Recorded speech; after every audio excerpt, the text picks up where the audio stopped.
Students, तो कल हमने बात की थी कुछ क्वेश्चंस की और मैंने कहा था 12 क्वेश्चन आप कर लेना, 12 तक हो जाने चाहिए। तो होपफुली सबके 12 हो गए हो। एक 9th क्वेश्चन मैंने बोला था उसको छोड़ देना। 9th क्वेश्चन में थोड़ी सी नई चीज़ क्या थी, नहीं तो नहीं, ये भी 9th क्लास में आप लोग पढ़ चुके हो एक बार, बट स्टिल रिवाइज करा देता हूँ। आपको पूछा गया है, आपको एटॉमिक मास निकालना है क्लोरीन का। दो आइसोटॉप दे दिए क्लोरीन के, एक क्लोरीन 35, यही दो होते हैं, एक क्लोरीन 37। क्लोरीन का मास जैसे बताया नॉर्मली नेचर में 35.5 होता है। क्यों? क्योंकि इस वाले की परसेंटेज इससे ज़्यादा होती है, तो मास इसके नज़दीक है। ओके, अब क्या बोला है, Cl जो है वो दे रखी है 75.77%, ये वाली, और ये दे दी 24.23%। ये एग्जैक्ट परसेंटेज होती है इनकी जो नेचर में है। तो इसका मतलब मास तो इतना ही आना है, लेकिन कैसे आएगा वो चेक करते हैं। और मोलर मास क्या होता है इनका, थोड़ा थोड़ा डिफरेंस होता है। इसका है 34.9 और इसका होता है 36.9, ऑलमोस्ट, मतलब जो कहते हैं पॉइंट्स में जो कैलकुलेशन होती है, बट हम लोग 35 और 37 यूज कर लेते हैं जनरल कैलकुलेशन के लिए। अब देखो अबंडेंस कितनी है, 75% इसकी, और इसकी कितनी है 24%। आपसे पूछा क्या है, आपसे पूछा है calculate the atomic mass of chlorine using the following data. आपको इस डेटा की हेल्प से इसका ओरिजिनल मास कैलकुलेट करना है। अब ओरिजिनल मास आप कैसे कैलकुलेट कर सकते हो, सिंपल। तो ये क्लोरीन 75% है, ये 25% है, तो आपको इन दोनों से मिलकर जो चीज बनेगी वो 100% चाहिए, करेक्ट। तो जब ये 75% है, ये 25%, तो हम क्या करेंगे, इसका 75% कैलकुलेट करो। 75/100 इंटू ये मास 34.9 को हम ऑलमोस्ट 35 ले लेंगे, प्लस 3/4 तो ये हो गया 75%, और 25% कौन सा है, प्लस ये होगा इंटू में आपका 36.9 को, इन दोनों को सॉल्व कर लेंगे। अब देखो 75% प्लस 25%, टोटल कितना हो गया, 100% हो गया क्लोरीन के लिए। तो 100% क्लोरीन का मास कितना होगा, 25 3 जा 25 4 जा 25 1 जा 25 4 जा, क्या हो गया 35 इंटू 3 105, 105/4 प्लस 37/4, ऐड कर दो 142/4। जब इसको कट करोगे 4 3 जा 12, 2 2 4 5 जा 20.2045 जा 20। तो जो क्लोरीन हमारे पास बची है उसका मास कितना आ गया, 35.5 ग्राम। एक और सिंपल तरीका है सिर्फ माइंड लगाने का, सोल्व करने का पूछा किसी ने तो आपको ऐसे ही करना है, वैसे दिमाग लगाओ। ये 75% है, ये 25% है, इसका मास 35 है, इसका 37 है। ये 75% तो मास अपने पास ही रखेगी ना, तो 35 से 37 कितनी दूर है, 2 है ना। और परसेंटेज वाइज बात करें तो ये 3:1 ये रेशो है, तो 2 को जब 3:1 रेशो में डिवाइड करेंगे तो किस रेशो में टूटता है 2, 1.5 और 0.5, 3:1 का रेशो है। लेकिन ये वाली जो है ये 75% है, तो ये क्या करेगी, मास को अपने नज़दीक रखेगी। यानी जितना भी मास होगा, एक ये हिस्सा एक ये हिस्सा, जिसका ज़्यादा कंसंट्रेशन उसकी जैसी प्रॉपर्टी तो दिखाएगा। तो ये और ये इसमें आप ऐड कर दोगे, आपका क्या आ गया, नियरेस्ट मास आ जाता है। सिर्फ चेक करना होगा, बाकी सॉल्यूशन आपको ऐसे करना है, ठीक है। 9th क्वेश्चन ये था। अब आते हैं 13th क्वेश्चन पे। 13th क्वेश्चन में आपसे पूछा गया है, प्रेशर जो है उसको बोलते हैं, pressure is determined as force per unit area. ये आपको पता होगा, प्रेशर होता है फोर्स पर यूनिट एरिया, और प्रेशर की यूनिट दे रखी है पास्कल, 1 न्यूटन मीटर स्क्वायर। अब बोल रहा है if mass of air at sea level is 10, आपको एयर मास दे दिया सी लेवल पे 1034 ग्राम पर सेंटीमीटर स्क्वायर, ग्राम पर सेंटीमीटर स्क्वायर, मास पर यूनिट एरिया, ठीक है। तो आपको बताना है पास्कल में प्रेशर कितना होगा। ग्राम पर सेंटीमीटर स्क्वायर को किस में कन्वर्ट करना है, पास्कल में करना है। सबसे पहले 1034 है, तो आप क्या करोगे, पहले तो सेंटीमीटर स्क्वायर है, सेंटीमीटर स्क्वायर को किस में कन्वर्ट करोगे, ग्राम को बनाओगे कीजी, ठीक है। सेंटीमीटर को किस में बनाओगे, मीटर, क्योंकि क्या यूनिट होती है, पास्कल दे रखा है ना आपको, 1 pascal equals to newton metre square, newton per metre square. पर के लिए -2 लिख सकते हैं या ऐसे डैश लगा के नीचे लिख सकते हैं। तो आपको ये चीज़ दे रखी है, अब आपको इसको कन्वर्ट करना है। तो कन्वर्ट कैसे करोगे, जब कन्वर्जन जो आप करोगे 1034 ग्राम इंटू 9.8 MS, इसका माइनस पाई में सेंटीमीटर स्क्वायर। ये कन्वर्जन है जब आप 1034 को किस में कन्वर्ट कर रहे हो।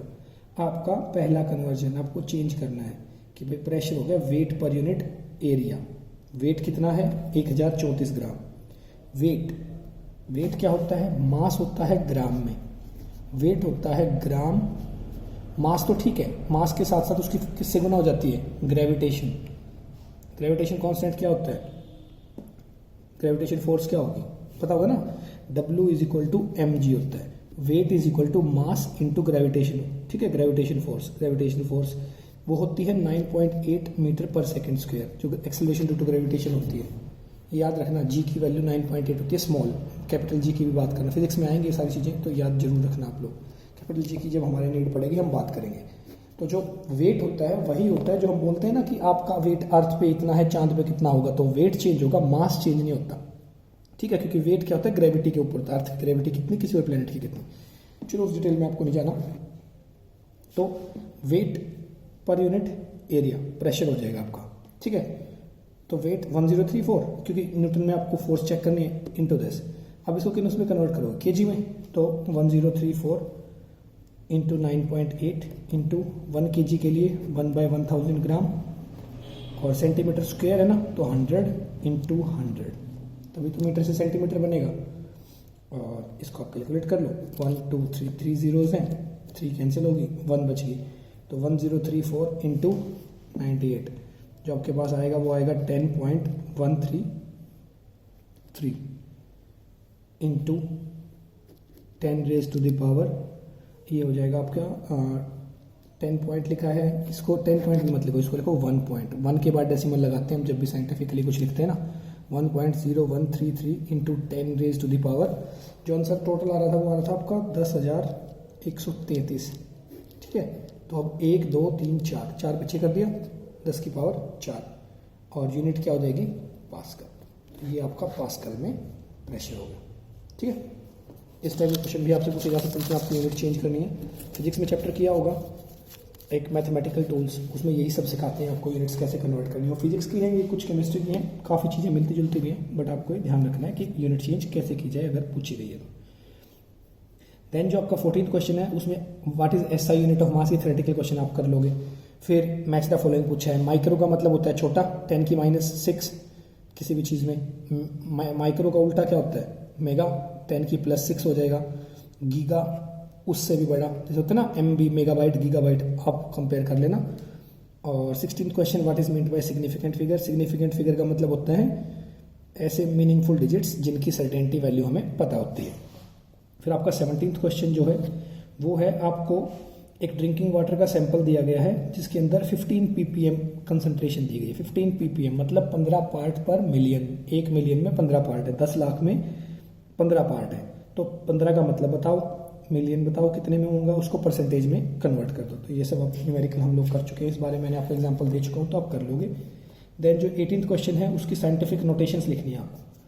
साइंटिफिक नोटेशन, अभी जो मैंने जस्ट 1 सेकंड पहले बात की थी, साइंटिफिक नोटेशन का क्या मतलब होता है, जब भी कोई चीज़ साइंटिफिक नोटेशन में हम लिखते हैं तो उसमें बेसिकली सारा फोकस किस चीज़ पे होता है कि मान लो मैं कह रहा हूँ आपको लिखना है 720, इसको साइंटिफिकली कभी भी साइंटिफिकली नोटेशन में लिख के दिखाओ। आपको क्या करना है, 7.20 into 10 raise to the power 2, same thing है ना। लेकिन साइंटिफिक नोटेशन का मतलब होता है हमेशा 1 पॉइंट के बाद डेसिमल लगाओ, चाहे वो 0 के बाद ही लगाना पड़े, लेकिन आपको 1 पॉइंट के बाद ही डेसिमल लगाना है, वो होती है साइंटिफिक नोटेशन। कुछ भी यूनिट हो, कुछ भी कैसे भी हो, लेकिन 1 पॉइंट के बाद नोटेशन, और अगर यूनिट दे रखी है तो SI यूनिट, ठीक है। तो आपके पास कुछ क्वेश्चन है 5-6, जैसे शुरू में दे रखा है, एक मैं करके दिखाता हूँ, बाकी आप सारे करना। 0.0048, इसको साइंटिफिकली नोटेशन आपको डिनोट करनी है, तो क्या करोगे, 4.8 लाने के लिए कितने बार किससे वो करना पड़ा आपको, 1000, यानी 3 zeros, 10 की पावर 3, लेकिन 3 कैसी, माइनस, क्योंकि हमने इंक्रीज की है, बढ़ाई नहीं है।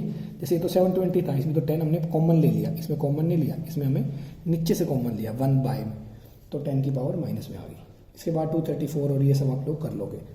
देन 19th क्वेश्चन है आपको बताना है हाउ मेनी सिग्निफिकेंट फिगर्स, आपको छांटनी है कि भाई जैसे सिग्निफिकेंट फिगर बतानी है कि किसी में कितनी होंगी। ध्यान रखना, सिग्निफिकेंट फिगर मतलब जिनकी सर्टेनिटी वैल्यू हमें पता होती है।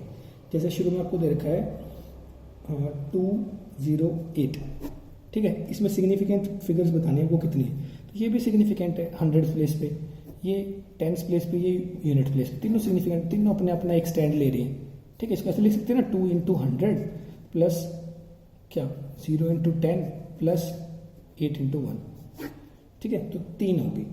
ऐसे ही 5005 है 4 हो जाएंगी, ठीक है।